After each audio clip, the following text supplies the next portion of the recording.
은혜 받으신 하나님의 말씀은 마태복음 5장 13절부터 16절까지 말씀입니다.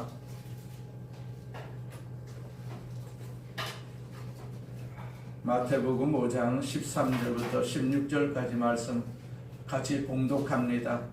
너희는 세상의 소금이니 소금이 만일 그 맛을 잃으면 무엇으로 짜게 하여 후에는 아무 쓸데없어 다만 밖에 버려져 사람에게 밟힐 뿐이니라. 너희는 세상의 빛이라. 산 위에 있는 동네가 숨겨지지 못할 것이요 사람이 등불을 켜서 만 아래에 두지 아니하고 등경 위에 두나니 이러므로 집안 모든 사람에게 빛이 느니라. 이같이 너희 빛이 사람 앞에 비치게 하여 그들로 너희 착한 행실을 보고 하늘에 계신 너희 아버지께 영광을 돌리게 하라. 아멘. 옆 사람과 인사합니다. 예수님 안에서 좋은 일이 있습니다. 예수님 안에서 항상 좋은 일이 있습니다. 우리가 앞에 있는 구호 3번 선포합니다. 나는 하늘의 복 땅의 복을 받았습니다. 나는 하늘의 복 땅의 복을 받았습니다. 나는 하늘의 복 땅의 복을 받았습니다. 아멘. 주신 하나님 아버지, 우리 아버지 하나님께서 우리에게 오늘도 복 주심을 감사합니다. 지금까지 하나님께서 하늘의 복 땅의 복으로 우리를 축복해 주셔서 지금까지 살아사오니 우리 아버지 하나님 이 시간에도 그 복을 허락하여 주셔서 앞으로도 그 복을 누리면서 사는, 그래서 찬송하고 감사하는 삶을 살 수 있도록 주께서 역사해 주시옵소서. 이 시간에 주의 영이 우리 가운데 계심을 믿습니다. 우리가 환영합니다. 인정하고 모셔드립니다. 우리 가운데 함께하여 주시고 머리부터 발끝까지 안수하여 주셔서 성령의 능력으로 우리가 치료함을 받고 성령의 능력으로 우리 아버지 하나님께서 영광을 돌리는 복된 삶이 되게 하여 주옵소서. 이 시간에 이 자리에 참석하지 못한 우리 권사님들에게 은혜 베풀어 주시고 하나님께서 부디 치료하여 주셔서 함께 예배하고 함께 천국을 원하고 천국을 소망하는 복된 삶이 되게 하여 주시옵소서. 치료의 역사가 이 시간에 임하여 주시옵소서. 아버지께서 첫 시간입니다. 마치는 시간까지 우리에게 은혜와 축복을 주시옵소서. 예수님의 이름으로 축복하며 기도드립니다. 아멘. 우리가 읽었던 마태복음 5장 13절부터 16절 말씀을 가지고 아버지께 영광을 돌리는 존재다 라는 제목으로 같이 은혜를 나누고자 합니다. 자, 앞을 못 보는 맹인 한 분이 계셨어요. 이번은 매일 해가 질 때쯤 되면 등불을 가지고 마을의 거리로 나섰다고 합니다. 그 사람들이 당신은 앞을 보지 못하는데 왜 등을 가지고 다니십니까? 이렇게 물으면 자, 그분은 이런 대답을 했다고 해요. 나를 위해서가 아니라 동네 사람들이 이 빛을 보면 도움이 되지 않겠습니까? 자, 나를 위한 등불이 아니고 마을 사람들을 위한 등불이다. 자, 그런 말을 했다고 합니다. 우리는 지난 몇 주 동안 마태복음 5장 3절부터 10절에 기록된 복된 사람이 어떤 사람인가를 살펴보았어요. 어떤 사람이 복된 사람이었습니까? 심령이 가난한 자, 애통하는 자, 온유한 자, 또 의에 줄이고 목마른 자, 긍휼히 여기는 자, 마음이 청결한 자, 화평하게 하는 자, 의를 위하여 박해를 받은 자, 이런 자들이 복 있는 사람들이라고 말씀하셨습니다. 그러나 예수님은 거기서 멈추지 않고 이 복된 사람들이 미칠 수 있는 영향, 즉 그들의 기능에 대해서 계속해서 가르치고 계십니다. 13절에 보니까 너희는 세상의 소금이다. 또 14절에는 너희는 세상의 빛이다. 자, 그렇게 말씀하고 계세요. 오늘 본문에 강조된 단어는 너희라는 단어입니다. 너희라는 단어. 너희들만이 세상의 소금이다. 너희들만이 세상의 빛이다. 우리를 보고 하나님께서, 예수님께서 세상의 소금이고 세상의 빛이다. 그렇게 말씀을 하고 계십니다. 자, 이것은 이 세상에서 너희들이 빛과 소금이 되지 못한다면 어떻게 되겠는가? 라는 말씀이라고 할 수가 있죠. 너희들이 있으므로 세상이 경험할 수 있는 축복, 즉 그리스도인이 아버지께 영광을 돌리는 역할에 대한 증언이라고 할 수가 있습니다. 하늘에 계신 아버지께 영광을 돌리게 하는 그리스도인, 자, 그들은 누굽니까? 우리는 지금까지 팔복의 인격적 정의를 함께 나누었어요.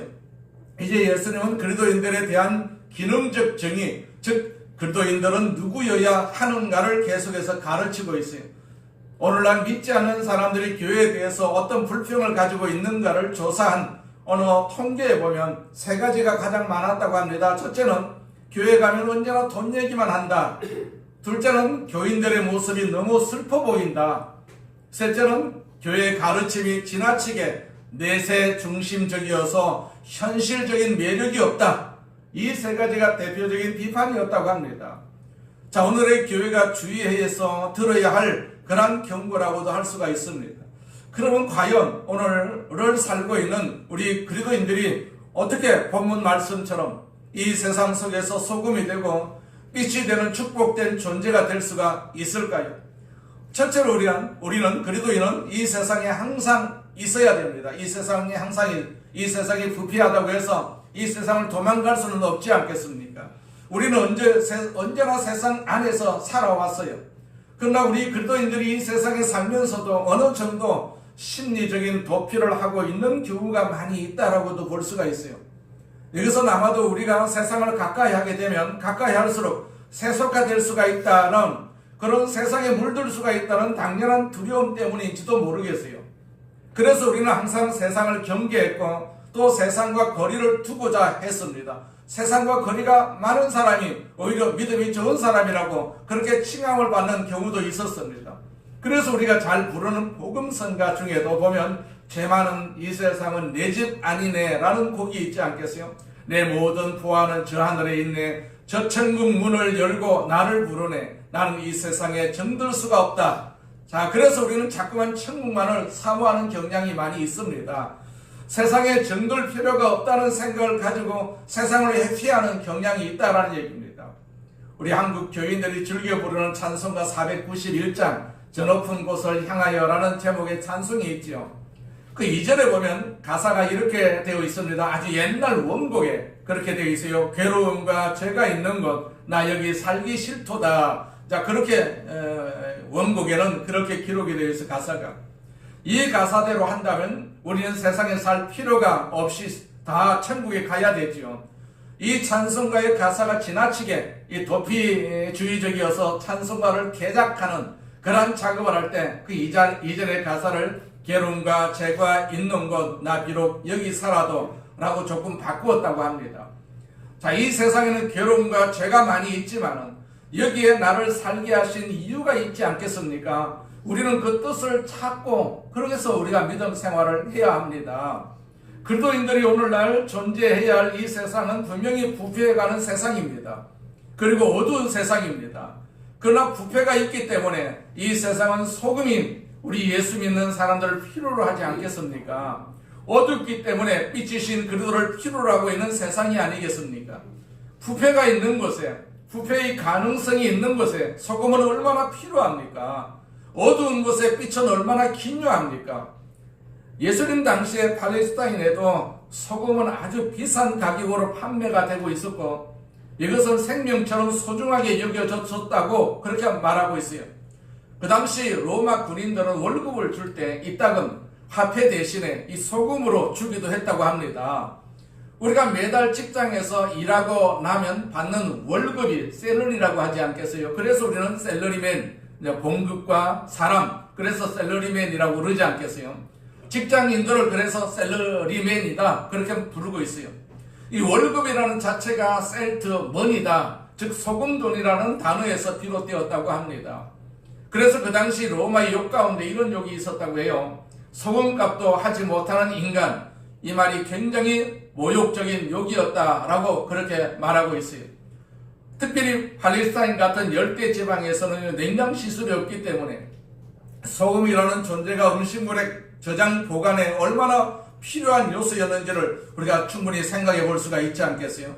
그러나 이 소금이 소금답기 위해서는 소금이 선반 위에 있거나 무슨 창고에 있어서는 안 되지 않겠어요? 소금은 부패 가능성이 있는 음식들 한 복판에 있어야 되거든요. 그것이 소금이 있어야 할 자리입니다. 세상이 어둡다면 그 어두운 곳에 빛은 반드시 있어야 되지 않겠어요? 우리가 이 시대를 살고 있는 그리스도인들이 세상에 대한 경계나 세속화를 두려워하는 그 경계심은 어느 정도 훈련이 되어 있지만은, 그러나 세상으로 가려고 하는 노력은 상당히 부족하다라는 느낌을 우리가 지울 수가 없지 않겠어요? 주께서 우리를 보내셨다라는 이 세상을 향한 소명의식이 약하다는 얘기, 약하다. 우리가 교회에 올 때에는 상당한 기대를 가지고 옵니다. 하나님이 나에게 어떻게 말씀을 하실까? 예배 드리기 위해서 교회를 올 때 주님을 만나고 또 하나님의 임재를 경험할 것에 대한 기대감을 가지고 옵니다. 그래서 우리가 기도하고 교회로 오지 않겠어요? 하나님을 만나고 싶고, 그래서 예배에 대한 어떤 기대와 감격이 충분히 있습니다. 그러나 우리가 평일날 직장에 출근할 때 이런 기대를 갖고 가는 그리스도인들이 얼마나 될까라는 생각을 우리가 해볼 수가 있지 않겠어요? 하나님이 오늘도 이 직장에서 나를 어떻게 사용을 하실까? 나를 통해서 하나님의 메시지를 드러내고 하나님의 영광을 어떻게 드러내고 나를 어떻게 이 직장에서 쓰셔서 하나님의 임재를 나타내 주실까? 이런 기대를 가지고 직장으로 출근하는 그리스도인들이 얼마나 될까요? 한스 킹이라는 현대 신학자는 이런 말을 했어요. 사제들이나 목사들이 교회를 향해서 파송된 성직자라면 평신도들은 세상을 향해서 파송된 성직자이다. 그런 말을 했어요. 우리 성도들은 세상을 향해서 파송된 성직자다. 세상으로 파송받은 성직자들이다 라는 얘기죠. 만일 우리 모든 그리스도인들이 자기들이 파송을 받은 그 자리에서, 그 직장에서 이 성직자의 의식을 갖고 직장의 모든 일을 우리가 수행을 한다면 직장이 얼마나 달라지겠습니까? 또 그리스도인인 가정주부들이 가정에 갈등과 아픔이 있음에도 불구하고 하나님이 나를 이 가정의 선교사로 파송하셨다, 이런 의식을 가진다면 그 가정이 얼마나 달라질 수밖에 없지 않겠습니까? 우리는 삶에서 교회 생활과 일반 생활의 균형을 잡는 일이 굉장히 필요합니다. 때로는 교회 생활이 우리 예수 믿는 사람들의 참된 삶의 방해가 되는 제1의 요소가 되어서는 안 되지 않겠어요? 어떤 교인들은 교회 와서 너무 많은 시간을 보내는 경향이 있습니다. 그것 때문에 가정생활에 지장이 있고 그것 때문에 직장생활에 지장이 있다면 우리가 잘못하고 있는 것 아니겠습니까? 교회에서 하루 종일 사는 사람이 있습니다. 이건 바람직한 태도가 아니라고 할 수가 있죠. 교회 생활에 시간을 너무 많이 쏟아부어서는 안 된다고 봅니다. 교회 나오지 말라는 소리가 아닙니다. 교회 나와서 예배를 드리고 훈련도 받아야 되죠.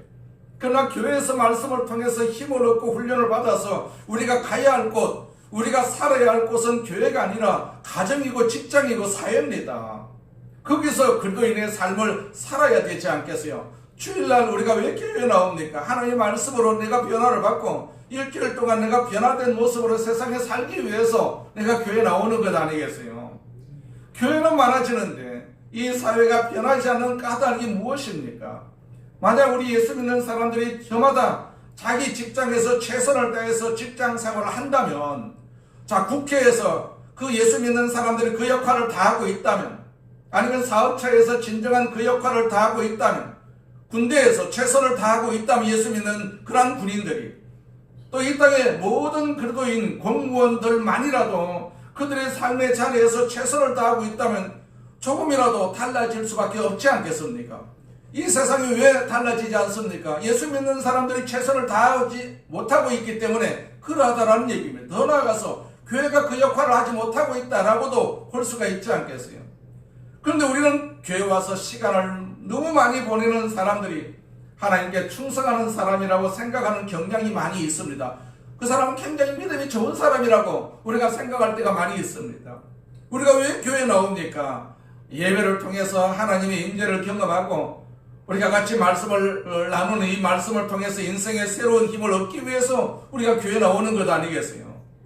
바른 삶이 어떤 것인가를 알기 위해서 우리가 예배를 드리는 것 아니겠습니까? 그렇다면 그것은 이렇게 비유할 수가 있습니다. 교회에 나오는 것은 먹기 위해서 영적 식당에 오는 것이다.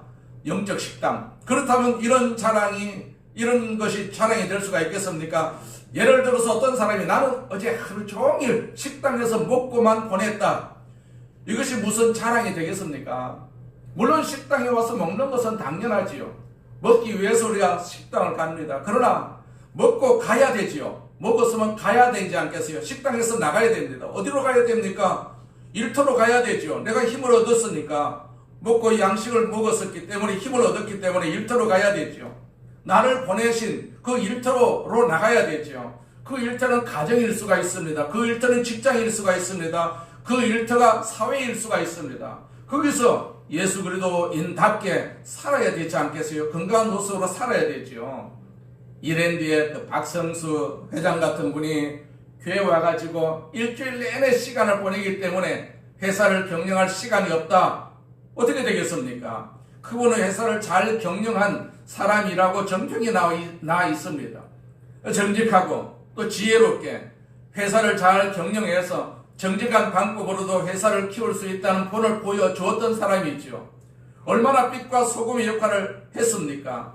우리가 세상으로 가야 되죠. 세상에 가서 내가 받았던 빛, 내가 받았던 소금 역할을 감당해야 되지 않겠어요? 마치 목회자들이 하나님의 보내심을 받아가지고 교회에 섬기는 것처럼 우리 성도들도 가정과 직장으로 가서 가정을 섬기고 직장을 섬겨야 되지요. 거기가 우리가 있어야 할 곳이기 때문에 그러하거든요. 정말 그리스도인들이 오늘날 이 세상에서 축복된 존재가 되고자 한다면 우리가 세상의 한복판에 소명감을 가지고 서 있어야 되지 않겠습니까? 그리고 우리의 존재 자체가 축복이 되어야 되지 않겠어요? 영광을 돌리는 그런 존재가 되어야 되지 않겠습니까? 둘째로 세상 사람들과 다르게 좀 살아야 됩니다. 만약 우리 예수 믿는 사람들이 세상 사람들과 똑같이 산다면 어떻게 되겠어요? 서로 다른 게 하나도 없다면 그리스도인이 매력없게 보일 수밖에 없지 않겠습니까? 소금은요, 먹을수록 더욱 갈증을 느낄 수밖에 없습니다. 우리의 존재됨을 보고 우리 주변에 있는 사람들이 어떤 매력을 느끼고 우리 삶에 대한 갈증을 느끼는 일들이 얼마나 일어나고 있습니까? 그러나 때때로 우리 예수 믿는 사람들은 오히려 자기들이 가진 독특한 삶의 모습을 가지고 주변을 감동시키고 변화시키고 감화시키기보다는 은근히 세상에 추파를 던집니다. 그래서 세상의 인정을 받기 위해서 노력하고 있는 것은 아닌지 몰라요. 일부 예수 믿는 사람들 가운데 세상 사람들과 잘 어울리는 것이 오히려 아주 폭넓은 그리스도인의 삶을 증명하는 것이냐 착각하는 사람들이 종종 있어요. 그들과 어울려야 내가 전도할 수가 있지 않겠느냐. 자, 그런 변명을 하는 사람들이 있습니다. 그래서 믿지 않는 사람들이 하는 좀 이상한 그런 스타일, 그 삶의 스타일, 라이프 스타일에도 동조하면서 나도 당신들처럼 놀 수가 있다, 할 수가 있다. 그런 식으로 따라합니다. 그러면 세상에 어떤 사람은 이렇게 말할지도 모릅니다. 아, 당신은 교회 나가지만은 정말로 폭이 넓은 사람이군요. 우리와 같이 잘 어울리고, 우리와 같이 술도 잘 먹으니까, 우리와 참, 다를 것이 없다. 그러나 뒤에 가서 어떻게 말하겠습니까? 너나 나나 피장파장이다. 교회 나가나 별 볼일 없구나. 그렇게 말할 수밖에 없지 않겠어요? 달라야 매력이 있죠. 달라야 매력이 있습니다. 우리가 달라야 됩니다. 세상과 달라야 됩니다. 교회도 세상의 어느 기관과 달라야 됩니다. 세상에 흡수되면 교회가 교회 역할을 못하지 않겠습니까? 그 다른 것이 감동의 요인이 될 수가 있어야 되거든요. 다르다는 것이 도전이고 다르다는 것이 세상 사람들의 삶 속에 던질 수 있는 놀라운 충격일 수가 있는 것입니다. 소돔과 고모라가 멸망하기 직전에 우리가 만약에 그 도시에 들어가가지고 어떤 사람하고 그 사람들하고 인터뷰를 하는 과정을 한번 상상해 보시기 바랍니다. 이 소돔과 고모라 도시에 있는 각계각층의 사람을 만나가지고 인터뷰를 한다고 생각을 해봅시다.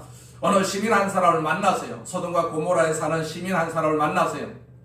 자, 그래서 이렇게 질문합니다. 이 도시에서 가장 필요한 것이 무엇이라고 생각합니까? 그렇게 물었다고 가정을 합시다. 아마도 어떤 사람은 그 소돔과 고모라에 있는 사람은 이렇게 대답할지도 모릅니다. 우리는 빈부의 격차가 너무 심합니다. 얼마나 이 두 도시가 함께 살아가느냐 하는 경제 정책의 지평이야말로 우리가 소원하는 관건입니다. 그렇게 대답을 합니다. 또 어떤 사람은 인터뷰에 이렇게 대답합니다. 우리 소돔과 고모라 두 도시의 주민들의 사이가 좋지 않은데 함께 잘 살기 위한 통일 전략이 필요합니다. 이것도 매우 필요하고 중요한 제안이 될지도 모릅니다. 그러나 만약 그곳에 아브라함이라는 사람을 만나가지고 인터뷰를 한다면 그가 무엇이라고 대답을 하겠습니까? 아브라함이. 그는 이렇게 대답할 것 아니겠습니까? 의인이 필요합니다. 의인이 필요합니다. 하나님을 두려워하고 하나님의 뜻대로 살아가는 의인, 그가 굉장한 일을 꾸미고 굉장한 일을 하고 있어서가 아니라 그 존재 자체가 너무 소중하고 필요한 의인, 그 의인 10명이 없어서 결국은 소돔과 고모라는 하나님의 심판을 견딜 수가 없었지 않겠습니까? 우리는 사람됨이 달라야 됩니다. 사람됨이 달라야 됩니다. 그리스도인이 세상 사람과 다르다는 것이 그리스도인이 세상에 있어야 할 근거가 되는 것이죠. 우리가 살고 있는 세상에서 우리가 축복된 존재로 살아가려면 무엇보다도 중요한 것이 우리의 삶의 스타일이 달라야 되지 않겠어요? 삶의 스타일이 달라야 됩니다. 우리는 의인이 되어야 돼. 한마디로 말을 하자면 의인이 되어야 돼. 의인이 있어야만이 나라가 망하지 않습니다. 의인이 없기 때문에 나라가 망하거든요. 세상을 축복하는 존재가 되어야 됩니다. 우리가 세상을 축복을 해야 되는데 축복을 하지 않으면 세상이 어떻게 복을 받을 수가 있겠습니까? 곧 소금이 되고 빛이 되어야 한다라는 얘기입니다. 그리스도인다운 삶이 내 삶 속에 구현되기를 항상 우리가 구하면서 살아야 돼. 나는 세상과 다르다. 내 세상을 위해서 내가 희생하고 헌신할 수가 있다. 세상을 위해서 내가 기도할 수가 있다. 이런 의미를 가지고 우리가 세상에서 살아야 되죠. 세상을 포기하면 안 되지 않겠어요? 사는 동안까지는 우리가 세상을 포기하지 않아야 되고 세상을 위해서 우리가 기도해야 되죠. 세상을 자꾸 닮아가니까 빛의 역할이 없어지고 소금의 역할이 없어지는 것을 봅니다. 그러니까 세상이 이렇게 문란해지고 세상이 이렇게 부패해질 수밖에 없다라는 것도 우리가 너무나도 잘 알고 있지 않겠어요? 교회가 그 역할을 하지 못하고 있다라는 얘기입니다. 교회가 전부 다 이기주의적인 그런 어떤 모습으로 보이고 있다는 얘기입니다. 그 정치적인 모습을 보이고 있어요. 세상적인 모습을 교회가 이렇게 보이고 있으니까 교회가 그 역할을 하지 못한다라고도 우리가 충분히 이해를 할 수가 있지 않겠어요? 세 번째는 우리가 이 세상에서 희생하면서 살아야 합니다. 어버이날에는요, 어머니도 생각하고 아버지도 생각을 하지만 아버지보다는 어머니에 대한 생각이 더 절절하지 않습니까? 처음에는 어머니날이었어요. 어머니날이 처음에 언제 제정이 되었느냐 하면은 1956년에 제정이 되었어요. 그리고 1972년까지 그 어머니날로 계속해서 우리가 지내왔지요. 그 어머니날을 지내면서 왜 아버지날은 없느냐, 그런 목소리가 지속적으로 제기가 되었어요. 이에 따라서 1973년 3월 30일 날 대통령령으로 각종 기념일 등에 관한 규정이 제정이 되면서 명칭이 어버이날로 그렇게 변경이 되었어요. 그러나 부성애보다도 아버지보다도 어머니가 더 큰 감동이 되는 것은 우리가 부인할 수가 없지 않겠어요? 어머니의 사랑이 왜 우리를 울립니까? 어머니를 왜 자꾸 생각을 합니까? 희생 때문에 그렇다는 얘기. 희생 때문에, 그분의 희생 때문에 잘난 어머니나 못난 어머니나 자식들을 위한 한결같은 희생. 그래서 우리는 급하면 엄마를 먼저 찾지 않습니까? 아빠 이렇게 안 찾고 엄마를 먼저 찾습니다. 자, 돌아보면 어머니에 대한 눈물겨운 그런 추억이 다 있을 것 아니겠어요? 그것은 어머니의 희생이 우리에게 주는 하나의 감동이라고 할 수가 있는 감동. 그 어머니의 희생이 더 감동적이기 때문에 우리가 어머니를 기억할 수밖에 없고 어머니를 모실 수밖에 없지 않겠어요? 그래서 어머니는 우리에게 축복이었습니다.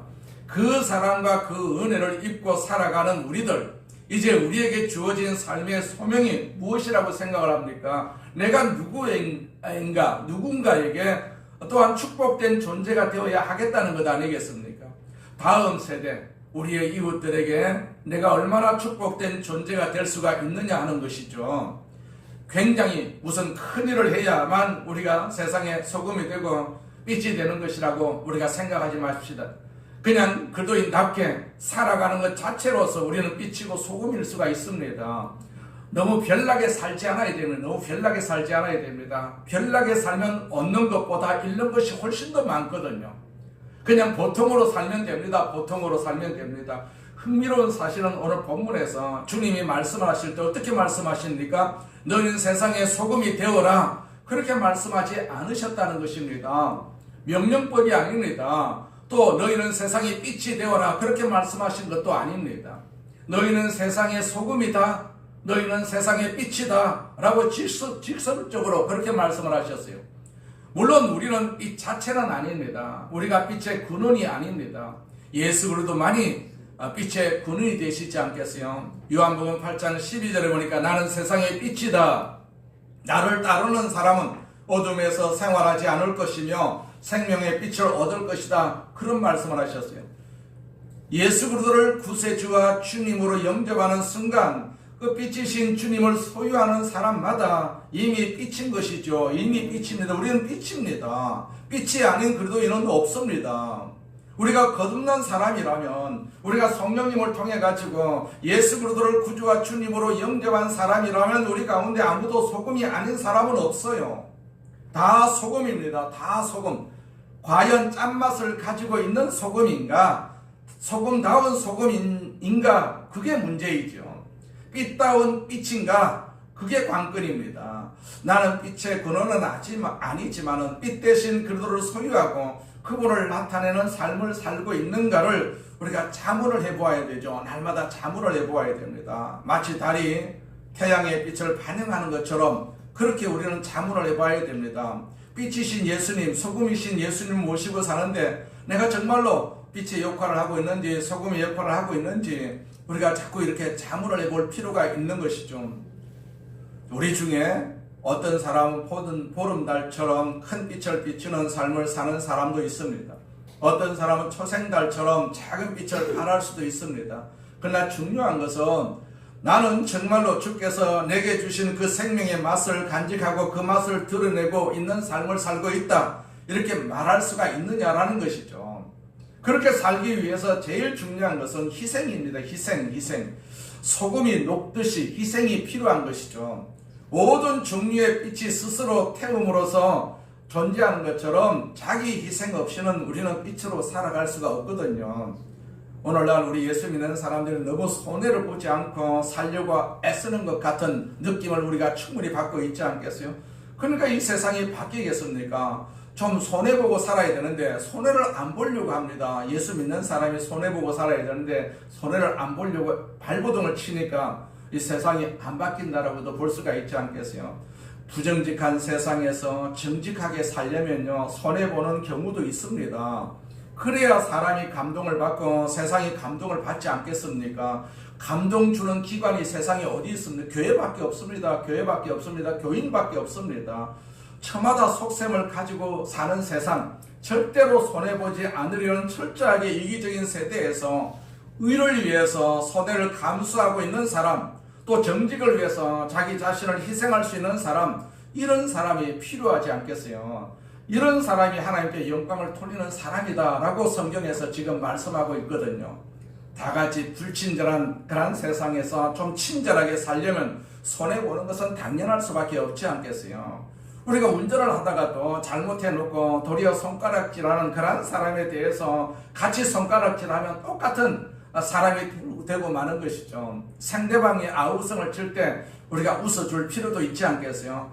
그러면 저 사람은 좀 다르구나 하고 감동이 되는 것 아니겠어요? 예수 믿는 사람들이 전부 다 하나같이 10,000명이라면 10,000명 모두가 다 이런 마음을 가지고 세상을 산다면 세상이 완전히 뒤집어질 수밖에 없지 않겠어요?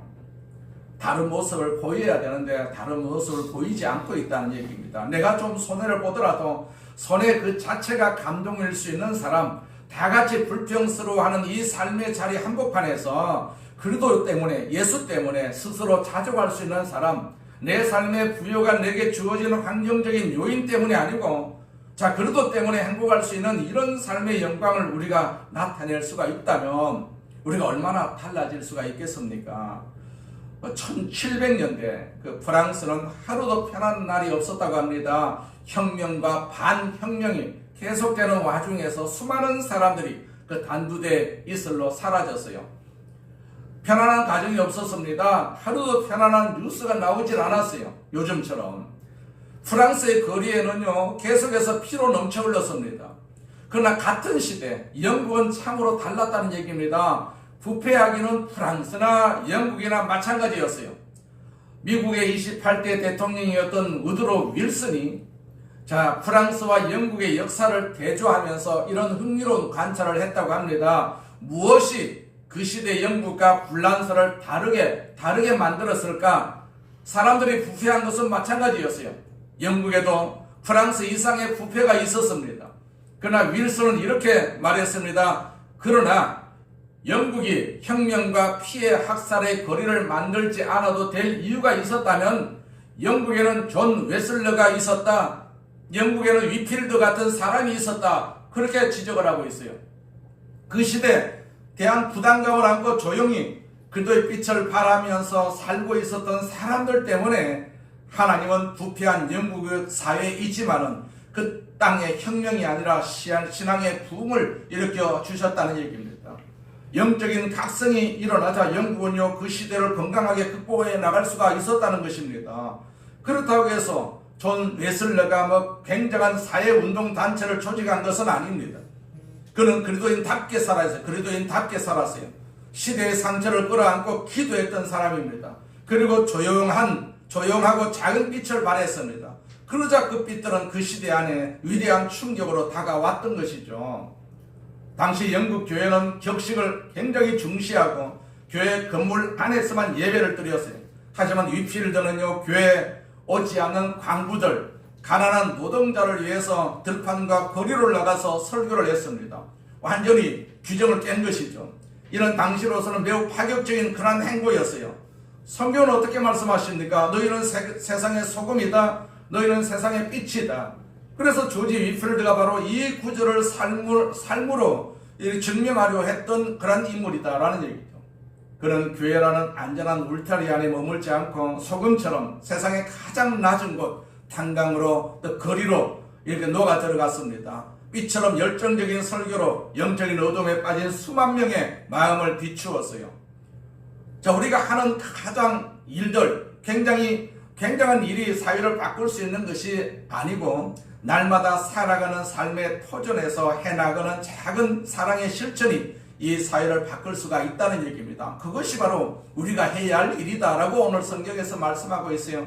이 사회를 우리가 어둡다고 부패했다고 우리가 비난만 할 것이 아니라 우리 예수 믿는 사람들이 그 일을 하지 못했기 때문에 소금의 역할, 빛의 역할을 감당하지 못했기 때문에 이 나라가 이렇게 썩었다, 부패했다라고 우리가 단정 지을 수밖에 없습니다. 우리의 책임이죠. 이 세상이 망하는 것은 기독교인들의 책임이라고 할 수가 있고 이 나라가 어려워지는 것도 우리 예수 믿는 사람들의 책임이라고 할 수가 있어요. 이 나라가 어려울 때 교회가 얼마나 많이 기도했습니까? 그때는 부흥사가 흘러 넘쳤어요. 가는 곳마다 부흥회가 열렸습니다. 근데 지금은 부흥회가 없지 않겠어요? 부흥사가 어디로 가고 하나도 없어요. 잔잔한 부흥사들 많이 있었는데 지금 부흥사 역할을 못하고 있지 않겠어요? 기도가 끊어졌다는 얘기입니다. 성령의 역사가 사라졌다는 얘기입니다. 그러니까 나라가 어려워지고 있다는 것도 우리가 충분히 이해를 할 수가 있는 것이죠.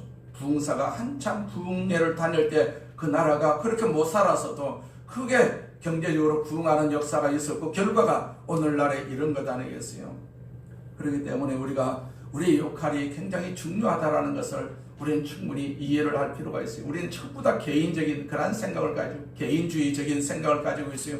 주의 종들마저도 개인주의적인 생각을 가지고 있는 모습들을 우리가 충분히 볼 수가 있지 않겠어요? 남들이 가까운 곳에 주차할 수 있도록 나는 한적한 곳에 주차하는 것이 역사를 바꾸는 일입니다. 그 작은 일이라 할지라도 우리가 다 그렇게 실천을 하면 바꾸어진다는 얘기죠. 굉장한 사건이 역사를 바꾸는 것이 아닙니다. 우리가 손해를 봐야 하고 희생을 해야 합니다. 요한복음 12장 24절에 이렇게 말합니다. 하늘의 밀이 땅에 떨어져 죽지 아니하면 하늘 그대로 있고 죽으면 많은 열매를 맺느니라. 그런 말씀이 있어요. 십자가가 우리를 감동시키는 것은요, 거기서 예수님이 자신의 생명을 내주셨기 때문이거든요. 예수님이 죽었기 때문에 우리가 살아난 것입니다. 살 것이고요. 우리가 또 천국까지 가거든요. 이제 우리가 희생할 차례라고 볼 수가 있죠. 우리가 죽어야 되면 내가 죽어야 되거든요. 우리의 희생은 역사를 살리는 일입니다. 이 사회를 살리는 일입니다. 우리는 부모님들의 희생, 그리고 우리보다도 앞서 살았던 그러한 선배들의 희생 때문에 오늘 여기에 우리가 존재할 수가 있게 된 것이죠. 우리는 이러한 사랑과 그 축복의 빚을 지고 있는 사람들이라고 할 수가 있어요. 이제 우리가 빛을 발하기를 원하고 있어요. 우리가 가진 독특한 기독교 세계관과 그 가치관의 빛을 가지고 살기를 원한다면 좀 손해볼 수도 있어야 되지 않겠어요? 좀 희생하면서 우리가 살아가야 되지 않겠어요? 그랬을 때 우리를 통해서 나타나는 조용한 빛, 그리고 조용한 감동은 우리 가정을 바꿀 것입니다. 우리 사회도 바꿀 것입니다. 그리고 역사를 바꿀 것입니다. 그리고 하나님의 나라가 이 땅에 오게 될 것 아니겠습니까? 자, 사람들이 너희의 선한 행동을 보고 하늘에 계신 너희 아버지께 영광을 돌리게 하여라, 그렇게 말씀하고 있어요. 우리는 영광의 도구이지 않겠어요? 하나님께 영광을 도구입니다. 세상에 영광을 돌리는 것이 아니라 우리가 하나님께 영광을 돌리는 도구이기 때문에 우리가 소금의 역할, 빛의 역할이 반드시 필요하다라는 사실을 오늘 말씀을 통해서 깨달을 수가 있습니다. 그래서 언제나 이 말씀을 기억하면서 내가 예수 믿는 사람이다, 나를 통해 가지고 이 세상을 바꿀 수 있는 그러한 좋은 그러한 도구다라는 사실을 우리가 마음에 새기면서 남은 여생을 살아야 될 줄로 믿습니다. 우리 모두가 다 이런 마음을 가지고 세상을 살면 세상을 충분히 바꿀 수가 있는 그런 능력이 우리 가운데 있음을 우리는 기억해야 될 줄로 믿습니다. 전능하신 하나님 아버지 감사합니다. 우리 아버지 하나님께서 우리를 사랑하심을 감사합니다. 우리를 축복하심을 감사합니다. 우리를 복되게 하심을 감사합니다. 하나님께서 소금이다, 빛이다, 우리를 다 이렇게 칭해 주심을 감사합니다. 그 역할을 우리가 감당할 수 있도록 하나님께서 성령으로 오셔서 도와주시옵소서. 예수님의 이름으로 기도드립니다. 아멘. 자, 우리가 통성으로 한번 기도하실 때 주의 성령께서 내게 임하여 주시옵소서. 그래서 이런 말씀들이 내게 힘이 되게 해 주시옵소서. 주의 능력이 되게 해 주시옵소서. 우리 예수님의 이름을, 주여 이름을 세 번 부르고 통성으로 기도하겠습니다. 주여, 주여, 주여. 전능하신 하나님 아버지 감사합니다. 우리 아버지 하나님께서 은혜를 베풀어 주심을 감사합니다. 하나님 영광을 받으시옵소서. 우리 아버지 하나님 영광을 받으시옵소서. 성령님 의지합니다. 이 시간 우리 가운데 오셔서 성령으로 충만하게 하여 주시옵소서. 우리가 성령으로 충만해야만이 이 소금의 역할, 빛의 역할을 감당할 수가 있습니다. 주여 성령으로 충만하게 하여 주옵소서. 우리 모두에게 성령으로 충만하게 하여 주옵소서. 충만하게 하여 주시옵소서. 우리가 다 성령으로 말할 수 있도록 하나님께서 기름 부어 주시옵소서. 성령으로 말할 수 있도록 기름 부어 주시옵소서. 성령이 모셔서 우리를 만져 주시옵소서. 우리를 다스려 주시옵소서. 우리를 충만하게 하여 주옵소서. 충만하게 하여 주옵소서. 악한 마귀는 떠나갈지어다. 악한 마귀는 떠나갈지어다. 악한 마귀는 떠나갈지어다. 악한 마귀는 떠나갈지어다. 성령으로 충만하게 하여 주옵소서. 할렐루야 할렐루야 할렐루야 할렐루야 할렐루야. 오람마라바카사라바라바카라람바카리미케시. 우리 아버지 하나님께서 성령으로 오셔서 역사하여 주옵소서. 성령의 기름 부음이 넘치게 하여 주옵소서. 성령의 기름 부음이 넘치게 하여 주시옵소서. 그래서 우리가 주의 뜻을 이루는 믿음의 삶을 살아갈 수 있도록 주여 도와주옵소서. 우리 모든 성도들이 다 성령 충만함을 받아서 주의 뜻을 이루는 귀한 도구가 되게 하여 주옵소서. 축복을 전하는 도구가 되게 하여 주옵소서. 축복을 전하는 도구가 되게 하여 주시옵소서. 오 할렐루야. 하나님 아버지 감사합니다. 하나님 영광을 받으시옵소서. 우리 아버지는 영광을 받으시옵소서. 영광을 받으시옵소서. 할렐루야. 하나님 아버지 감사합니다. 감사합니다. 감사합니다. 감사합니다. 할렐루야. 하나님 아버지 감사합니다. 우리가 다 성령으로 충만받기를 원합니다. 성령으로 충만하기를 원합니다. 성령이여 도와주시옵소서. 성령이여 도와주시옵소서. 우리가 빛의 역할, 소금의 역할을 감당할 수 있도록 성령님께서 도와주시옵소서. 성령이여 도와주시옵소서. 의지합니다. 우리 모두가 다 성령으로 충만하게 하여 주옵소서. 성령으로 충만하게 하여 주옵소서. 성령으로 충만하게 하여 주시옵소서. 주여 도와주시옵소서. 주여 도와주시옵소서. 주여 도와주시옵소서. 주여 도와주시옵소서. 주여 도와주시옵소서. 성령이여 도와주시옵소서.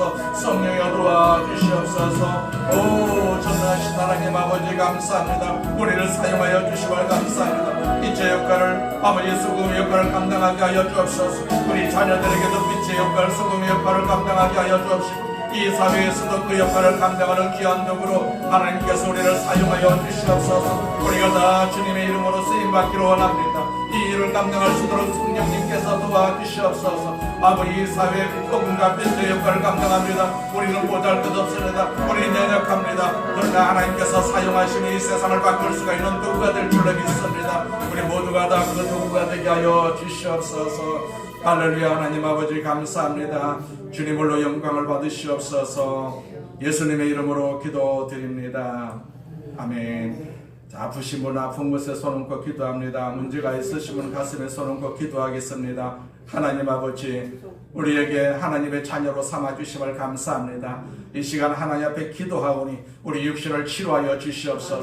우리가 다 병들어서 고난 중에 있습니다. 고통 중에 있습니다. 아버지, 고통도 하나님 영광을 드러내기 위해서 하나님께서 이 고통을 주신 줄로 믿습니다. 고통을 안고 기도합니다. 하나님 치료하여 주시옵소서. 치료하여 주시옵소서. 악한 병만은 떠나갈지어다. 악한 병만은 떠나갈지어다. 아버지 하나님께서 우리를 사용하시기 위해서 이 질병을 주신 줄로 믿습니다. 하나님 아버지, 기도하오니 악한 병만은 떠나갈지어다. 육신의 질병은 떠나갈지어다. 관절의 질병도 떠나가고 허리의 척추의 질병도 떠나갈지어다. 모든 각종의 질병은 떠나갈지어다. 암도 떠나갈지어다. 암도 떠나갈지어다. 어떤 질병도 우리 몸에서 다 떠나갈지어다. 하나님께서 우리를 건강하게 하여 주셔서 주님 앞에 쓰임받는 귀한 도구가 되게 하여 주옵소서. 감기도 떠나갈지어다. 심장의 질환도 떠나갈지어다. 모든 악한 머리의 질병도 떠나갈지어다. 우울증도 떠나갈지어다. 불면증도 떠나갈지어다. 하나님께서 우리를 사용하여 주시옵소서. 하나님의 성령께서 우리 몸을 주관하여 주시고 아버지 우리 몸을 나타내 보여주셔서 주의 뜻을 이루게 하여 주시옵소서. 생활에 여러 가지 문제가 있어서 주님 앞에 기도합니다. 이 문제 내가 해결할 수가 없어서 주님 앞에 기도하오니 주여 도와주시옵소서. 직장의 문제도 해결하여 주시옵소서. 사업장의 문제도 하나님께서 해결하여 주시옵소서. 오늘 말씀처럼 우리를 축복하여 주심을 믿습니다. 우리가 빛의 역할, 소금의 역할을 감당하기를 원하오니 하늘의 복 땅의 복을 우리에게 허락하여 주시옵소서. 우리 자녀들의 문제도 해결하여 주시옵소서. 자녀들이 예수 잘 믿는 자녀들 되게 하여 주옵시고 하나님의 뜻을 이루는 자녀들 될 수 있도록 사용하여 주시옵소서. 우리 손자 손녀들에게 은혜 베풀어 주심을 감사합니다. 그들에게 믿음을 주시옵소서. 이 세상을 이길 수 있는 믿음을 주시옵소서. 환경을 이길 수 있는 믿음을 주시옵소서. 하나님께서 그들을 사용하여 주시옵소서. 공부하는 자리에 머리가 되게 하여 주옵소서. 그로 인해서 하나님을 기억하고 하나님의 영광을 돌리는 귀한 자녀라는 사실을 깨닫게 하여 주옵시고 그 가치관으로 공부할 수 있도록 주께서 사용하여 주시옵소서. 하나님께서 이 시간 성령으로 충만하게 하심을 감사합니다. 하나님 아버지, 이 자리에 참석하지 못한 우리 권사님들을 위해서 기도하오니 하나님께서 도와주시옵소서. 우리 남의 권사님 치료하여 주시옵소서. 치료하여 주시옵소서. 우리 김성남 권사님도 치료하여 주시옵소서. 치료하여 주시옵소서. 오늘 하나님 우리 장경욱 권사님도 더욱더 강건하게 하여 주셔서 그 암도 떠나가고 열심히 저희들과 함께 신앙생활 할 수 있도록 기름 부어 주시옵소서. 우리를 사랑하심을 감사합니다. 우리를 축복하심을 감사합니다. 주님 홀로 영광을 받으시옵소서. 예수님의 이름으로 기도드립니다. 아멘. 할렐루야. 하나님께서 우리와 함께 계심을 믿습니다. 늘 기도하시면서 주의 뜻을 이루는, 그래서 주님으로부터 축복받는 귀한 존재가 되시기를 주의 이름으로 축원을 드립니다. 이제 준비한 예물 감사함으로 하나님께 드리겠습니다. 하나님 아버지 감사합니다. 우리를 택하여 주시고 하나님의 자녀로 삼아 주시고 주 앞에 영광을 돌리는 귀한 도구 되게 하심을 감사합니다. 우리를 축복하시는 하나님 아버지 하나님께서 날마다 우리를 축복하여 주시옵소서. 건강을 축복해 주시고 재물을 축복하여 주시고 자녀 자손들을 축복하여 주시옵소서. 그 영광을 위해서 우리가 이 자리에 있사오니 하나님 우리를 사용하여 주시옵소서. 하나님 아버지, 오늘도 말씀에 감사해서 우리가 준비한 예물 드리기를 원합니다. 기쁨으로 즐거움으로 드리게 하여 주시옵소서. 예수님의 이름으로 기도드립니다. 아멘.